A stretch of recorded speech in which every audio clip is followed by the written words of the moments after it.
நம்ம என்ன ரெசிபி செய்ய போறோம்னா அக்கி ரொட்டி.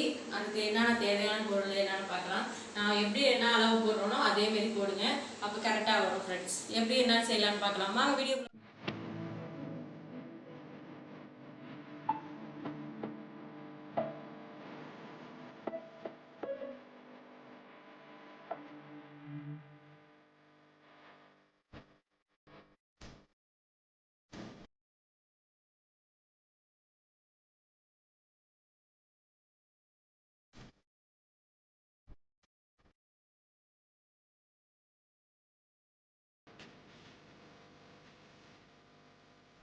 இப்போ பச்சரிசி மாவு வீட்டில் அரைச்ச மாவாக இருந்தாலும் சரி, கடையில் வாங்கினாலும் சரி, ஒரு 1/4 கிலோ எடுத்துக்கோங்க. நான் வாங்கினது தான் வச்சுருக்கேன், கடையில் வாங்கினது தான் வச்சுருக்கேன். நீங்கள் எப்படி இருந்தாலும் பார்த்துக்கலாம். இது 1/4 கிலோ வச்சுருக்கேன். கேரட்டு 2 கேரட்டு, சீரகம் ஒரு 1/2 ஸ்பூனு, கருவேப்பிலை கொத்தமல்லி ஒரு கைப்பிடி, இஞ்சி மட்டும். இப்போ பச்சை மிளகா எடுக்கலை, ஏன்னா இஞ்சியே காரம் தான், அதனால் இஞ்சி மட்டும் எடுத்துருக்கேன். ஒரு சும்மா லைட்டாக ஒரு பீஸ். வெங்காயம் 2 வெங்காயம், தேங்காய் ஒரு 1/2 தேங்காய், 1/2 மூடி. நான் ஒரு இதில் வச்சுருக்கேன், 1/2 மூடி போதும். இது தேவையான உப்பு, ஒரு தேவையான அளவு உப்பு, தேவையான அளவு. அவ்வளோதான் ஃப்ரெண்ட்ஸ். இப்போ இதில் என்னென்ன சேர்க்கலான்னு பார்க்கலாம். இப்போ அக்கி ரொட்டிக்கு சீரகம் ஒரு 1/2 ஸ்பூனு, வெங்காயம் 2 வெங்காயம் எடுத்துருக்கேன். நீங்கள் கூட எடுத்துக்கலாம். நான் கொஞ்சோண்டு 1/4 கிலோவுக்கு தான் எடுத்துருக்கேன், அதனால் இப்படி உதுத்து விட்டுட்டு இதை போட்டுக்குங்க. அப்புறம் இஞ்சி ஒரு சின்ன பீஸு, ஒரு விரல் பீஸு தான், சின்னதாக தான். பச்சை மிளகா தான் சேர்த்துக்கலாம். அடுத்தது கருவேப்பிலை கொத்தமல்லி,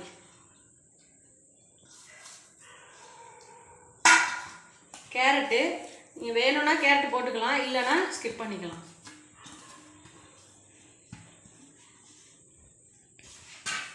இதுக்கு தேவையான அளவு உப்பு.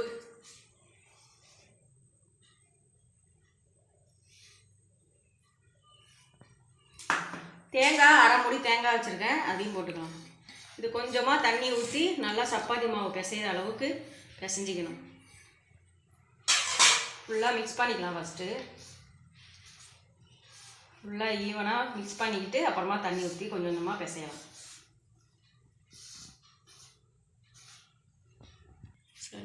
இப்போ கொஞ்சம் கொஞ்சமாக தண்ணி ஆட் பண்ணி சேர்த்துக்கலாம்.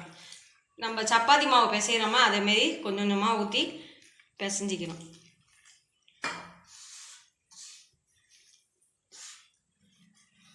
இது காலையில் டிஃபனாகவும் சாப்பிட்லாம், ஈவினிங் ஸ்நாக்ஸாகவும் சாப்பிட்லாம், நல்லாயிருக்கும்.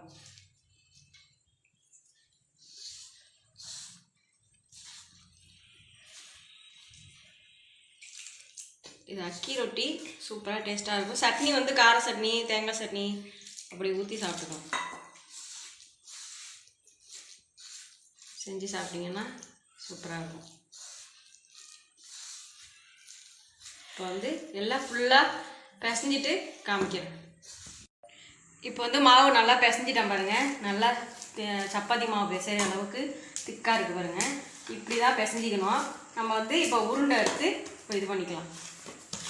இது வாழையில் எடுத்து வச்சுருக்கேன். நீங்கள் வாழையில் போட்டுக்குங்க, இல்லை அப்படின்னா அந்த சும்மா பிளாஸ்டிக் கவர் இருக்குல்ல, அதுமாரி எடுத்துக்கலாம். நீங்கள் வாழையிலே நல்லா தான் இருக்கும், பிளாஸ்டிக்கோட இது வாழையிலே எடுத்துக்கலாம். இப்போ நல்லா ஈவனாக எண்ணெய் தடவிக்கிங்க. நீங்கள் பட்டர் வச்சுருந்தீங்கன்னா பட்டர் சேர்த்துக்கலாம்.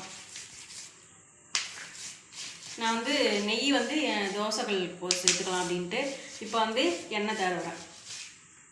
இப்போ நல்லா பெரிய உருண்டையாக எடுத்துக்கோங்க.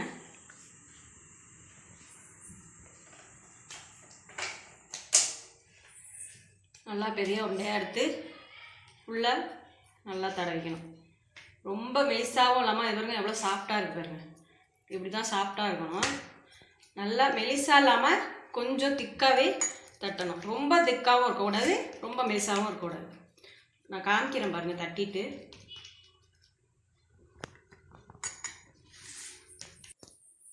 இப்போ வந்து இவ்வளோதான் இருக்கணும். ரொம்ப மெலிசாகவும் இல்லாமல் ரொம்ப திக்காகவும் இல்லாமல் இந்த பதக்கத்துக்கு இருந்ததுன்னா அது வந்து உங்களுக்கு தட்டுறதுக்கு ஈஸியாக இருக்கும். லைட்டாக இந்த பதத்துக்கு இருக்கணும்.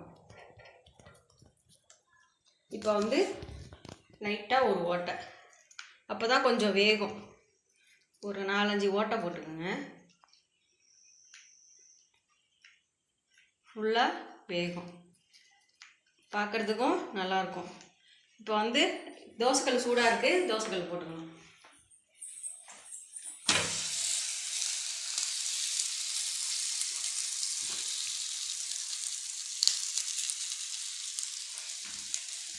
கொஞ்சமாக நெய் ஊற்றிக்கலாம்.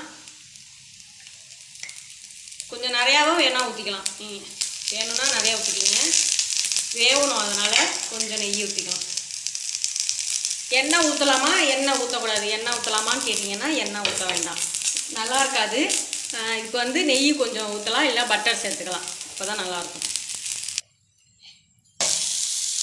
இப்போ வந்து நல்லா வெந்துருச்சு. இப்போ நெய்யும் வேணும்னா ஊற்றிக்கலாம். இப்போ வந்து நெய் அதில் இருக்குது, அதனால் கொஞ்சோன்னு நான் நெய் ஊற்றுறேன். இருக்குது அதனால சரி லைட்டாக ஊற்றுவோம் அப்படின்னுக்காக வேகணும்ல, அதனால லைட்டாக ஊற்றுறேன். இது வேகட்டும்.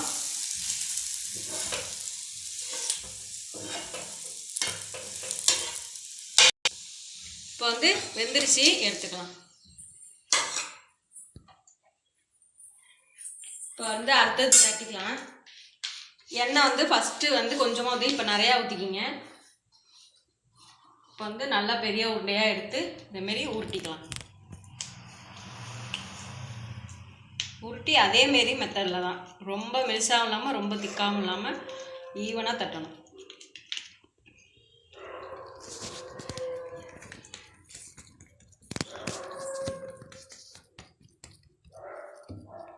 அதேமாரி ஓட்டை போட்டு நல்லா செஞ்சுக்கலாம்.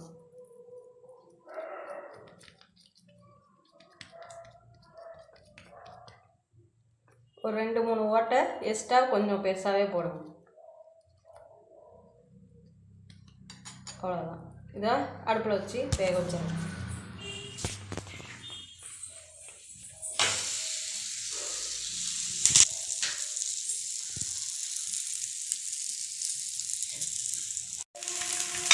இப்போ 2வது போட்டு வேவுது, பரட்டிட்டேன், வேகட்டும். ஃப்ரெண்ட்ஸ், இப்போ வந்து அக்கி ரொட்டி நம்ம இதில் செஞ்சிட்டோம், சூப்பராக ரெடி ஆகிடுச்சு. பாருங்கள், சட்னி, அக்கி ரொட்டி எல்லாம் ரெடி ஆகிட்டு சூப்பராக இருக்குது. பாருங்கள், அக்கி ரொட்டி வந்து இதேமாரி பார்த்து கரெக்டாக இதுமாரி ஓட்டை போட்டு நீங்கள் செஞ்சீங்கன்னா தான் கரெக்டாக வேகும். உள்ளுக்குள்ளே வெந்துருக்கு பாருங்கள், வேகும். ஏன்னா மொத்தமாக செய்கிறோமா, அதனால் வேகாது உள்ள. இது வந்து கரெக்டாக ஈவனாக நம்ம ஓட்டை போட்டு கரெக்டாக செஞ்சிங்கன்னா கரெக்டாக நல்லாயிருக்கும்.